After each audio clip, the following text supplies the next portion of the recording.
handog ay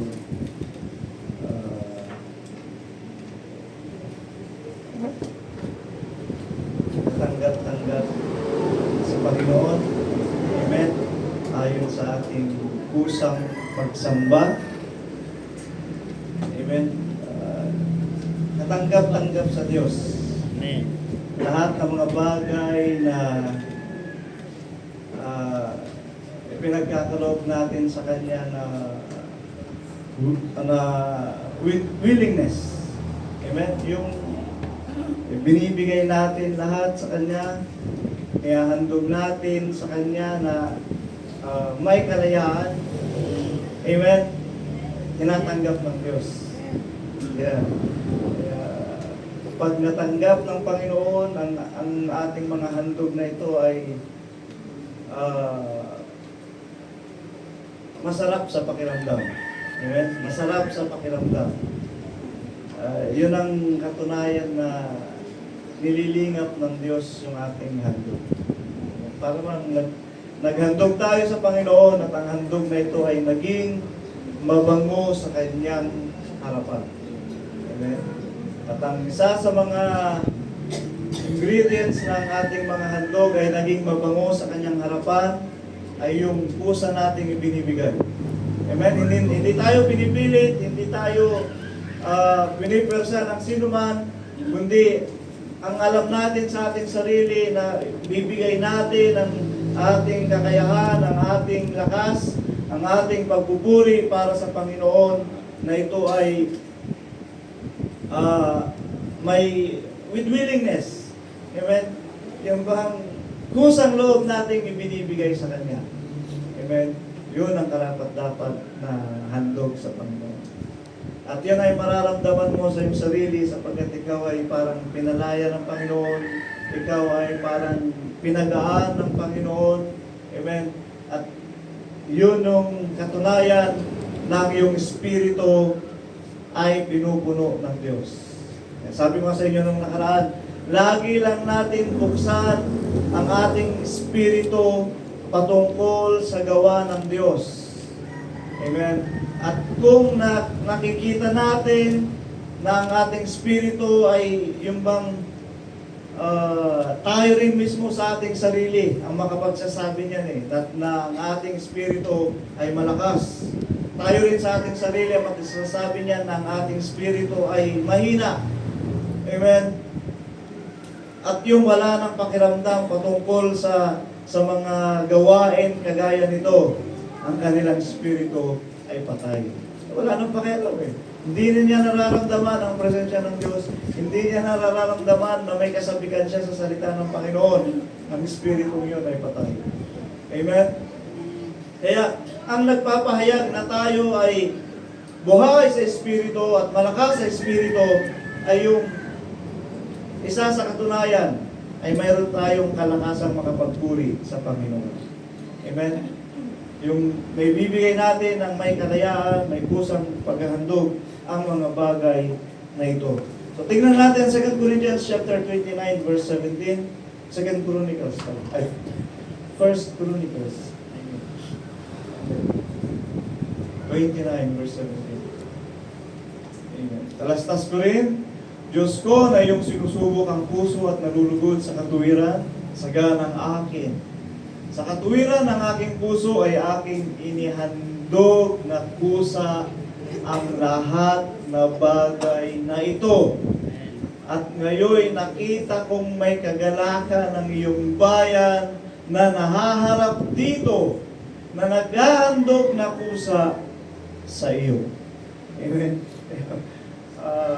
Iba sana ang introduction ko na verse, kaya lang nabanggit natin yung kusang paghandog sa Panginoon, yung kusang pagkakaloob sa Diyos. Amen. Kusang pagsamba, dito narulugod ang Panginoon. Kaya sabi niya, ang ganda sigurong tignan, pag ang buong bayan ay kusang naghahandog sa Panginoon, kusang ginagawa nila ang mga pagpupuri para sa Diyos sa pagluwalhati sa Panginoon. Sabi ng Diyos, ang kagalakan ay makikita sa ating Panginoon. Malulugod ang Diyos. Amen? Kaya nga, sa tinitipon tayo ng Diyos upang sa isang bayan magkaroon ng lakas ng pagpupuri at pagluwalhati sa Panginoon. Ang buong bayan na yon ay lilingapin ng Diyos sapagkat nakikita ng Panginoon, amen, na ang bayan na ito ay kusang naghahandog ng pagpupuri at pagluwalhati sa Panginoon. Amen. Nung una, nagiging parang tradisyon sa atin ang pagpupuri, pagluwalhati sa Panginoon. Pero habang tumatagal tayo sa ganitong gawain, amen, nakakasanayan na natin. Pero sa atin, mga kapatid, hindi lang ito kasanayan. Amen. Hindi lang ito practice, hindi lang ito ritual, hindi lang ito gampanin na dapat natin gawin. Amen. Kundi ito na ay nagiging yung bang nasa sistema mo na. Amen. Na dahil sa salita ng Diyos na nasa sa iyo, ito na yung kinakailangan natin gawin para sa Panginoon.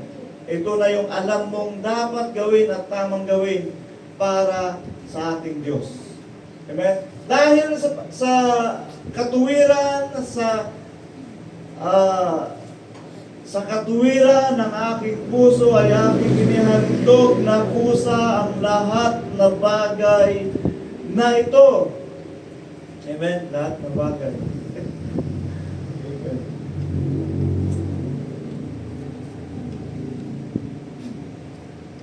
Ano ang pinakamahalagang bagay para sa inyo? Amen?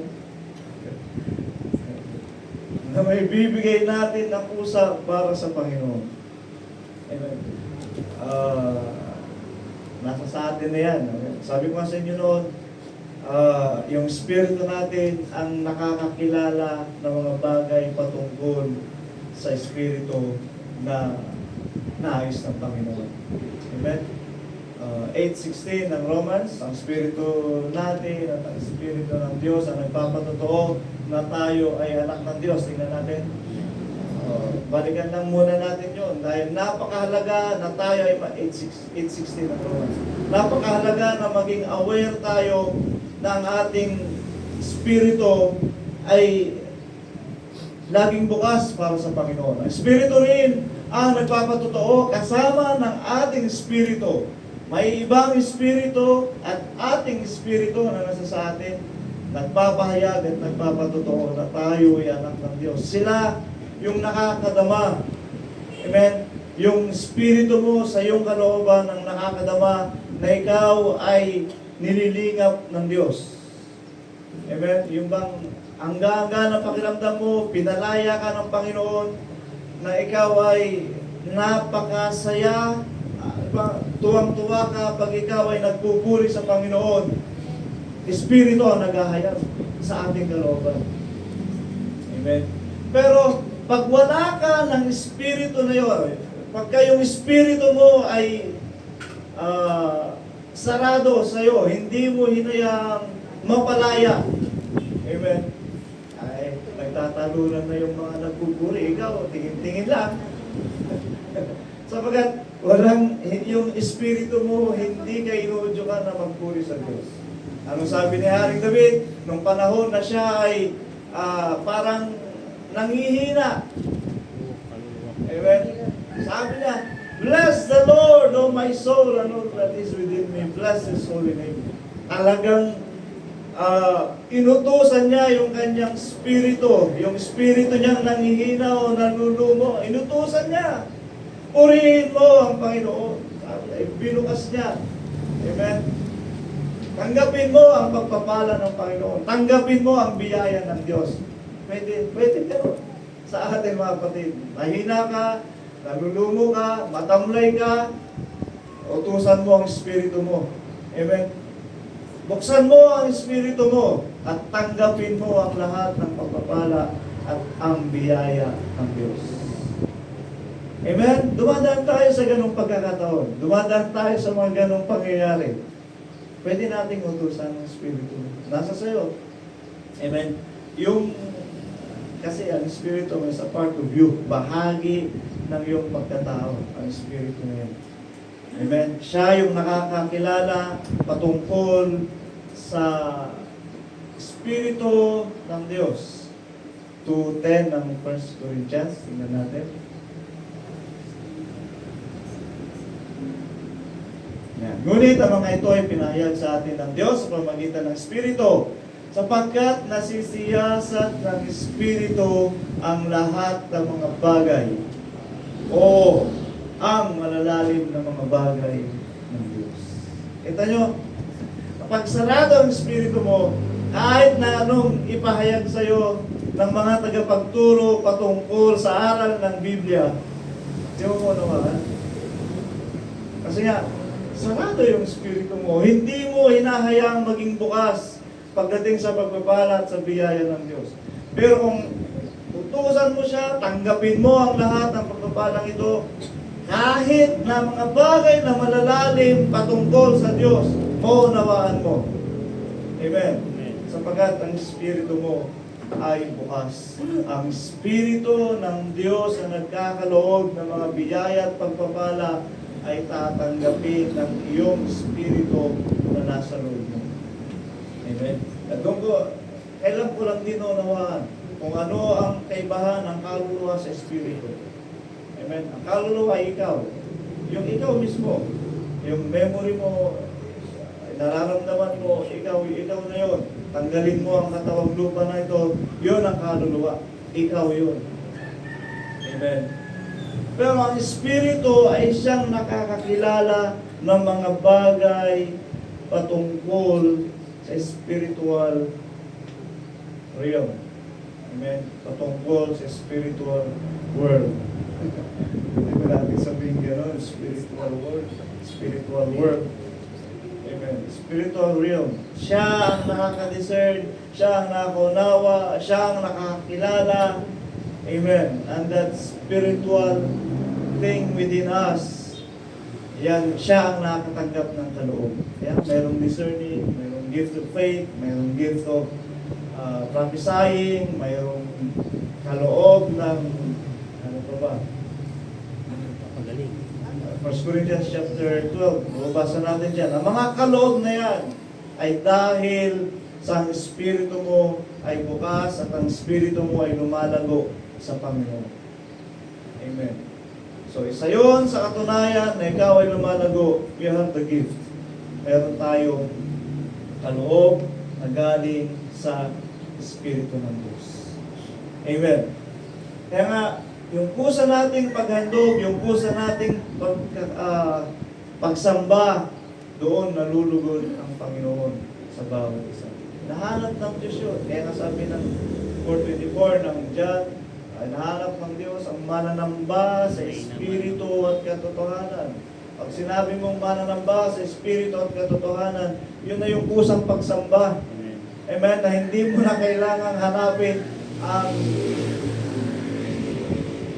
ang iba o ang larawan para hanapin. Kung naramdaman mo ang Espiritu ng Panginoon, anywhere, anytime, amen, sambahin mo ang Diyos sa pagpupuri at pagluwalhati ng dakilang pangalan ng ating Panginoon. Amen. So dito, masusubukan natin ang Diyos ay totoo sa kanyang mga salita. Subukan natin ang Panginoon. Gagawin ng Panginoon ang lahat ng mga bagay na ito. At mararamdaman mo ang presensya ng Diyos, madidiscern mo na ang Espiritu ng Panginoon ay nandyan lang. Amen? Buksan mo lang ang iyong Espiritu. Huwag yung third eye. Marami kang nakikita. Huwag yung third eye. Yung iyong Espiritu. No? Yung iyong Espiritu. Makikita mo ang kaluwalhatian ng Diyos. Ay isang patutuwa lang, mga kapatid. Nagkaroon ng panambahan ng Friday doon sa Cedar. Amen. During the preaching, sa kasalukuyan ng pagtuturo, ng pag-aaral ng salita ng Panginoon, kumilos ang Espiritu ng Diyos. Kumilos. Amen. Dahil siguro dinala na rin ng tagapagturo.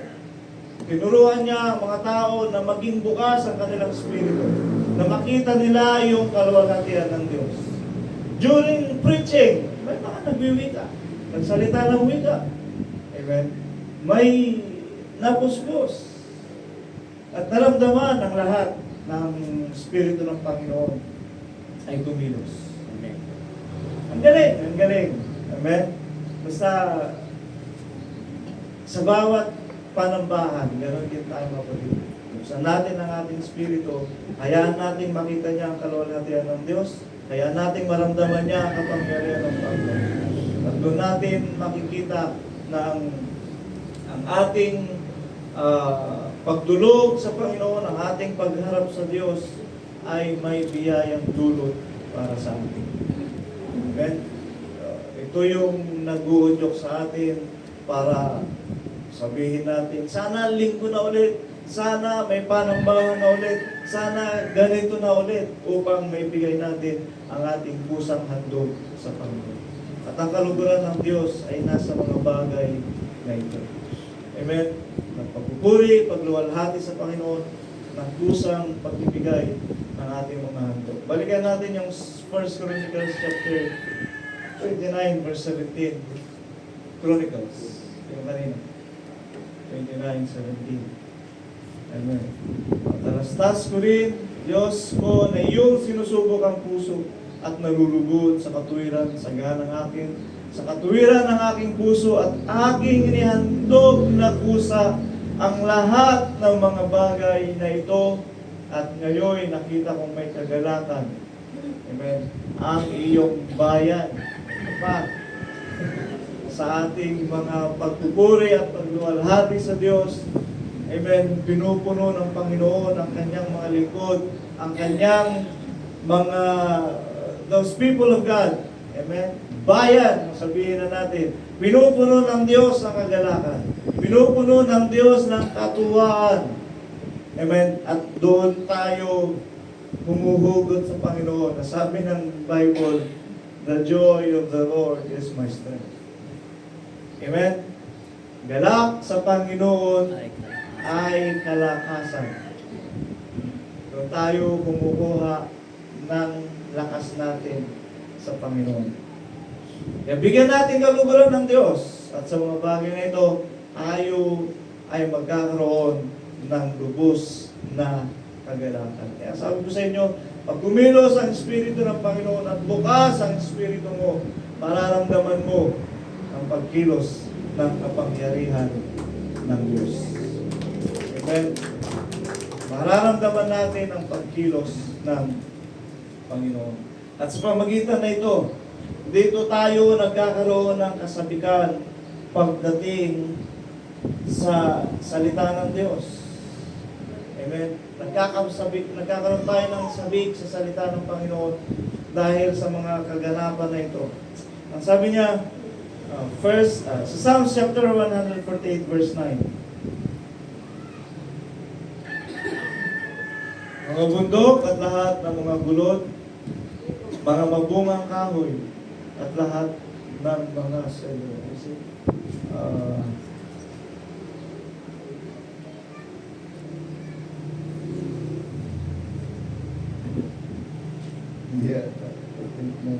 Mali ako ng gusto ko. 19, tinignan natin. 19, meron wala. Mali. Ang tema doon ay ang apoy, ang tubig, earth, wind, and fire. Parang gano'n. Parang gano'n. Earth, wind, and fire ay gumaganap ng salita ng Diyos. Mali yung next step. Nakapit. Hanapin nila siya sa Psalms din yan. Marami. Ang apoy, ang tubig, amen, at ang lupa, parang gano'n ang pagkakapahayag, ay gumaganap ng salita ng Diyos. Amen. Gumaganap ng salita ng Panginoon. Ibig sabihin ng ginaganap ng mga bagay na ito, ng mga elementong ito, ang salita ng Diyos. Ano ba ang salita ng Panginoon? Huling aklat ng Psalms at huling verse ng Psalms, let everything that hath breath, ayaw pala, 8:8. Apoy, garnisyo, nebe at singaw, unos na hangin na gumaganap ng kanyang salita. Kita nyo? Lahat ng mga bagay ay ginaganap ang salita ng Diyos. Amen? Ito, mga walang buhay itong mga to. At hindi sila, kumbaga, they are non-living things. Amen? Tayo na mga may buhay. Tayo ang mas mahalaga kaysa sa mga bagay na ito. At sa lahat ng mga bagay na nilikha ng Diyos, kasama ang mga ito, tao ang mas mahalaga. Amen? Mas mahalaga tayo na nilikha ng Diyos kaysa sa mga hayop. Kaya sabi niya, huwag kang mabahala kung ano ang iyong kakanin sa araw ng bukas.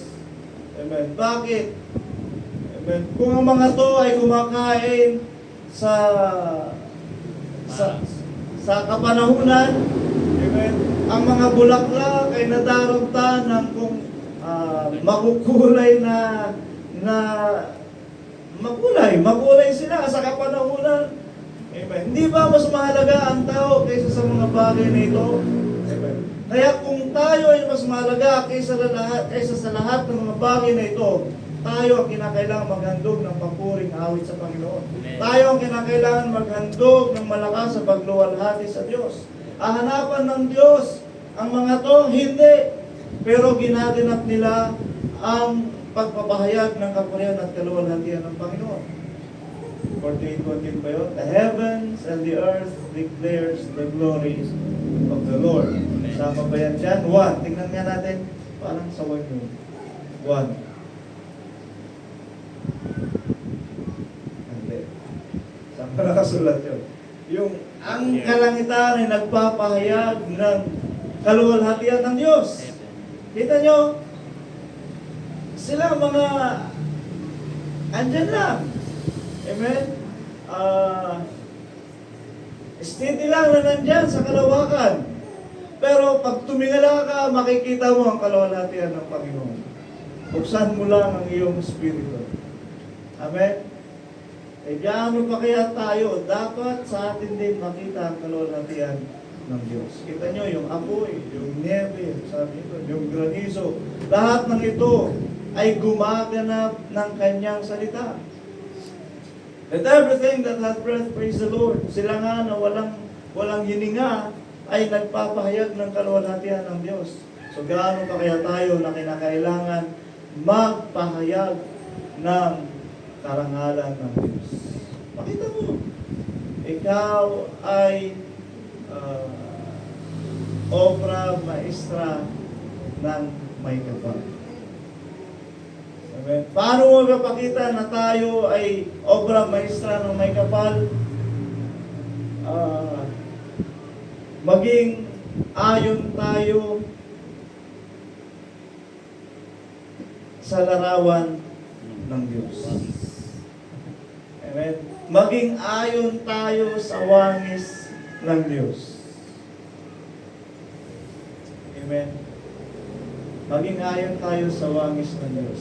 God is holy and be ye holy. Ang Diyos ay banal at tayo naman ay magpakabanal ayon sa wangis ng Diyos. Ayon sa kabanalan ng Panginoon.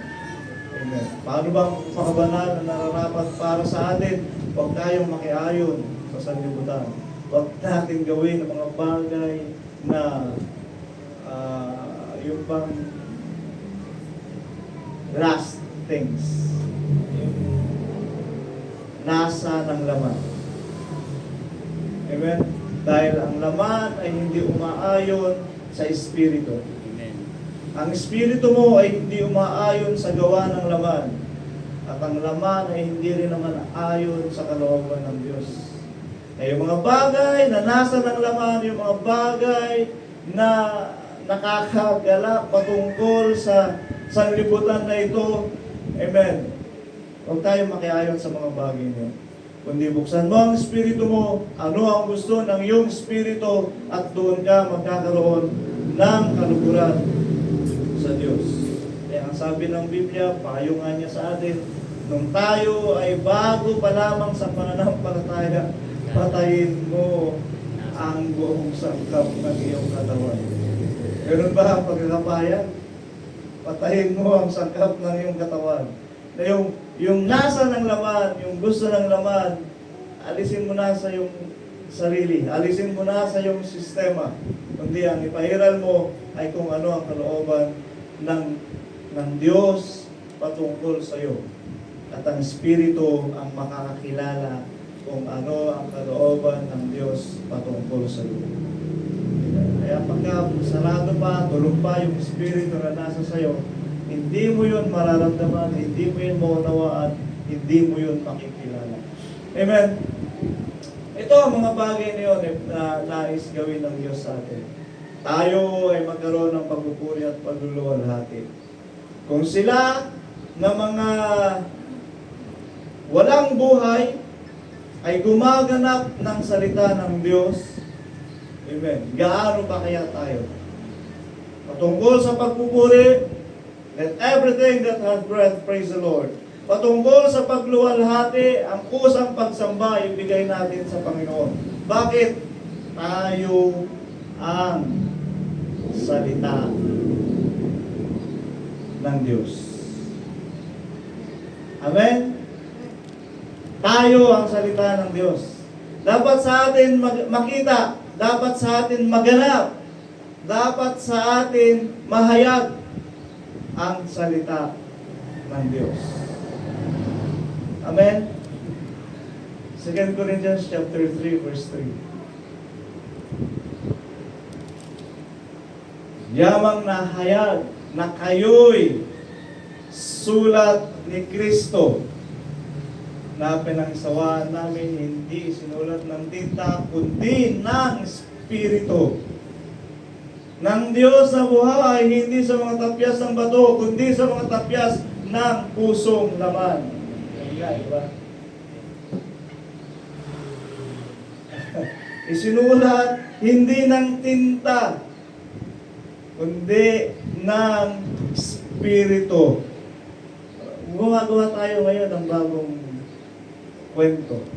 Kwento ng Biblia. Amen ba? Gumagawa tayo ngayon ng bagong kwento. Kwento ng Biblia. Hindi pa na isulat, sabi niyo. Isusulat pa lang sa pamagitan ng Espiritu.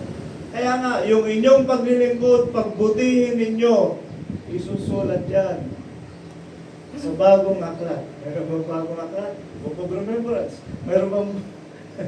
Amen. Isinusulat. Hindi pa isinulat ng tinta, kundi ng Espiritu. Sapagkat nasa kalooban natin, yung Espiritu natin na nagpapahayag na tayo ay sulat ni Kristo. Amen.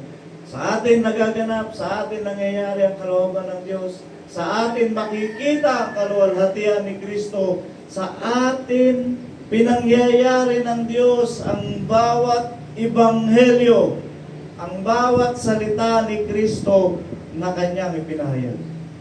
Amen? Kaya nga, ang sabi niya,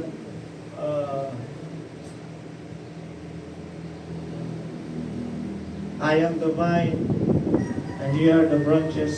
Sabi niya doon. Amen.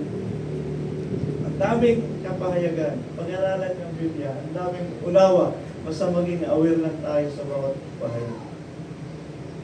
Iba ang vine, iba ang magsasaka, iba rin ang branches. Amen. Ito, pag-aralan niyo rin mabuti. So, inuunti-unti ko na pinapahayag sa inyo ito. Iba ang pagtawag ng ating Panginoong Kristo sa kanyang mga lingkod, at iba rin ang pagtawag na gagawin ng Diyos para sa kanyang mga lingkod. Amen. Puri ng Panginoon. Ulitin ko, yamang nahayag na kayo sulat ni Kristo. Amen. Nahayag pa sa atin ang sulat ni Kristo. Amen. Naunawaan natin. Binasa natin, naunawaan natin. At kung sinabi niyang kayo ay sulat ni Kristo, kailangan mahayag sa atin. Makita sa atin. Amen. Na tayo ay maging ilawan sa sanlibutan na ito, na tayo ay maging asin sa sanlibutan na ito, amen, na tayo ay maging tagatupad ng mga bagay na isinulat ni Kristo. Amen. Dahil ang mga sulat ni Kristo ang magdadala sa atin patungkol sa pagtawag ng Diyos. Iba ang pagtawag ng Diyos, iba ang pagtawag ni Kristo. Pag-aralan nyo, malalim ito, pero pag-aralan nyo. Ang sulat ni Kristo, di tayo nahayag na sulat ni Kristo, ang sulat ni Kristo na sinusunod natin at nahayag sa atin, ito ang magdadala sa atin sa pagtawag ng Diyos. Ano ba ito? Bigyan ko kayo ng hint. Ang pagtawag ni Kristo ay patungkol sa iglesia. Amen. Patungkol sa iglesia, tungkol sa pananampalataya, patungkol sa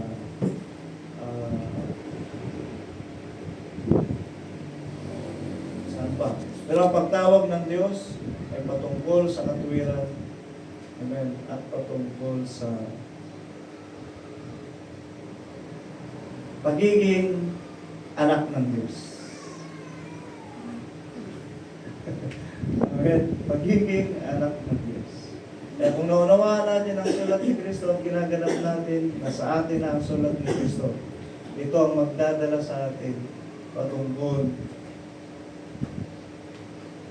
sa pagtawag ng Diyos. Amen? Di natin namamalayan. Nangyayari na sa atin yung buong kasulatan ng banal na ng Biblia. Amen. Dahil sa kauli-ulihan, amen, ang magtagumpay hanggang sa wakas. Amen. Ay sila ang masasabi nating Same.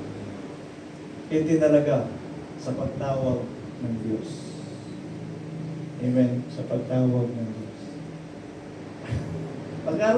Aralin lang natin medyo kung hindi natin maabot, balik tayo sa basic. Amen. Balik tayo sa basic patungkol sa pagganap ng salita ng Diyos. Amen. Patungkol sa pagganap ng salita ni Kristo. Kaya purihin ng Panginoon sa mga bagay na ito. Sabi ko nga, ang apoy, ang granizo, ang niebe, maging ang mga bagay na ito na walang buhay, ay gumaganap ng salita ng Diyos. Amen. Gaano pa kaya tayo? Na kinakailangan lumuwalhati, kinakailangan magpuri sa Diyos at gawin natin ang nararapat patungkol sa kalooban ng Panginoon. Amen. At ang kusang pagsamba, ang kusang handog ay malaya natin ibigay. At ito ang nakalulugod sa Panginoon. Amen. Pero kinakailangan sa lahat ng ating ginagawa ang pananampalataya. For without faith, it is impossible to please God. Amen. At isa pa, ang mga bagay na ginagawa natin na hindi sa pananampalataya ay kasalanan. Amen. Sa lahat ng bagay na ating ginagawa, kailangan ng pananampalataya. Purihin ang Panginoon. Tayo po'y lumulog sa Diyos, magpakababa at muli hilingin natin ang patuloy na pagdaloy ng Kanyang Santong Espiritu at kapangyarihan ay maramdaman natin. Pakababa tayo talagi sa Diyos. Salutin po natin ang puso ko'y binabulog sa iyo. Purihin ka Panginoon sa mahal mo, sa bagang ito. Narito kami, O Diyos. Masdan mo ang iyong mga lingkod sa aming kusang pagsamba. Sapagkat sa kalayaang ipinagkaloob mo sa amin, ay malaya kami makapagpupuri kahit saan, sa anumang oras. Ngunit ngayon, O Diyos, ay nakatakdang pagkakataon at panahon upang ibigay namin ang lahat sa iyo sa mga bagay na ito na may kusa. Bukal sa aming mga kalooban at may kalayaan naming ipinahayag ang kaluwalhatian mo, Panginoon. Dakila ka sa bawat isa. Kaya, O Diyos, ang lahat ng mga pagluwalhating ito nawa ay naging mabangong samyo sa iyong harapan. Sapagkat kami, Panginoon, ay nakadama ng kagalakan, nakadama ng tuwa, sapagkat ang iyong kapangyarihan, ang iyong presensya ay dumaloy, Panginoon, sa pagbuburing ito. Salamat sa kagalakan. Salamat sa kapayapaan. Salamat, Panginoon, sa patuloy na kalakasan na pinagkakaloob mo sa amin. O Diyos, pataluin mo patuloy ang iyong mga salita sa bawat isa sa amin. Lalong-lalo na gamitin mo ang mga nagpapahayag, nangangaral at nagtuturo upang dumating sa amin ang pagpapala at biyaya patungkol sa kaunawaan sa mga salita mo habang kami ay nagpapakaligaya, Panginoon, sa katuwiran at sa kalooban mo. Kaya, Panginoong Sus, kasihan mo, lingapin mo, Diyos, ang sambahayan na ito sa ilalim, Panginoon, ng bahay purihan na ito. Lingapin mo po ang bawat isa sa amin. Pakilusin mo ang iyong Santo Espiritu na lumaganap, Panginoon, ang katuwiran mo sa bawat isa. Kapagkat tumaganap namin ang iyong buong katuwiran, ang iyong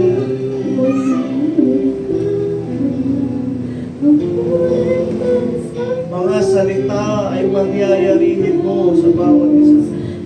Sapagkat ang salita mo ay subo, ang salita mo ay tunay, ang salita mo ay totoo, at siyang may kapangyarihan upang maganap anuman ang iyong sinalita sa kalooban mo at sa iyong kapangyarihan. Kaya, Panginoong Sus, narito kami, ang maliit na kawan na ito, nagpapasakop sa iyong mga salita. Lukuban mo kami, Panginoon, ng kapangyarihan ng iyong mga salita. Kami man ay malayo sa lugar ng sigaw, ngunit sakupin mo kami ng iyong pagkilos sa lugar ng sigaw. Ibilang mo kami na maging bahagi ng iyong pagtawag sa dakong sigaw. Ibilang mo kami, Panginoon, na maging pamayanan ng lugar na iyon at ang sambahayan na ito, sapagkat talastas namin na ginaganap mo ang iyong katuwiran sa lugar na iyon. Kami man, O Diyos, sa aming kalooban at sa aming pananampalataya, bahagi kami, Panginoon, ng iyong pagtawag. Salamat po sa katuwiran na ito at patuloy mo, O Diyos, nililingap ang bawat isa sa panambahan, sa aming pagluwalhati, sa aming pagluwalhati. Kaya, Panginoon, tutuban mo, Diyos, sa bawat isa sa amin ng iyong katuwiran, ng iyong kabanalan upang mahayag sa amin, Panginoon, ang iyong mga salita may kapangyarihan. At sa aming Panginoon ay kumilos ng may kaganapan bawat pagpapahayag po, Panginoon. Diyos, salamat po sa kalakasan. Salamat po sa mga pag-iingat. Salamat po sa mga karunungan ka naman. Salamat din, Panginoon Jesus, sa mga panagumpay ng bawat isa sa buong linggong ito. Salamat po sa iyong pag-iingat sa bawat isa sa amin, sa mga kagalingan na pinagkakaloob mo, O Diyos, at sa mga pagliligtas mo sa bawat isa sa amin. Sapagkat alam namin na ang kapahamakan ay laging nandiyan. At kami ay pinagtatagumpay mo sapagkat iniingatan mo ang bawat isa. Salamat po sa iyong mga salita. Kaya o Diyos, ang mga huling kaganapan sa isang linggong darating, ay patuloy o Diyos na pagtagumpayin mo ang bawat isa sa amin. Dala ang patutuo mo ng iyong katuwiran.